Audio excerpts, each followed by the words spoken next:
Yoqdimi Rustam qo'shig'i? Zo'r qo'shiq. Siz yoqdi bizga Simro'mol to'g'risida. Endi bizni paytimizdagilar ko'proq biladi.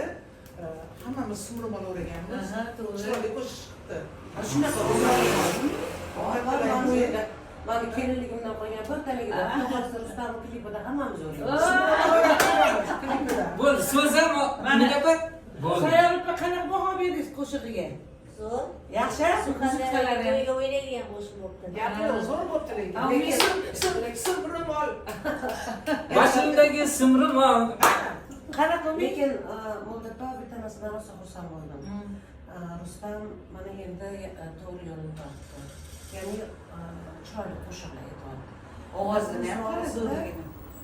Yigitlarimiz o'zini obro'si bilan chiroyli qo'shiqlari bilan xonadonlarni yaxshi deb kechiradi. Endi men ham doim aytardimda, chiroyligina bola. Nega o'zi ijod qilmaydi bu bola deb. Rosa o'zi ijod Parodiyani endi joyiga tushdi. Endi mana nima deydi, Xudo xolisa hali buni oshiqlari ham ko'rib ketadi. Уже do'lana hammaga qilasiz. Omad yolg'iz. Do'lana zo'r chiqdinglar. Birinchi duetimiz sizni aytaman dedim, men niyat qildim.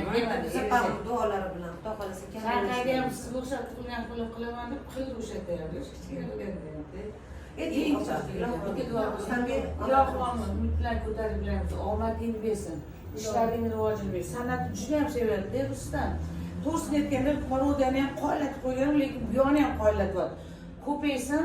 O'sha parodiya nomerating bo'lib, qo'shuvchilik sohasida ham nomerating bo'ldi. Alloh omadingni berib, qo'shiqlar bilan tabriklaymiz, omadingizni bersin.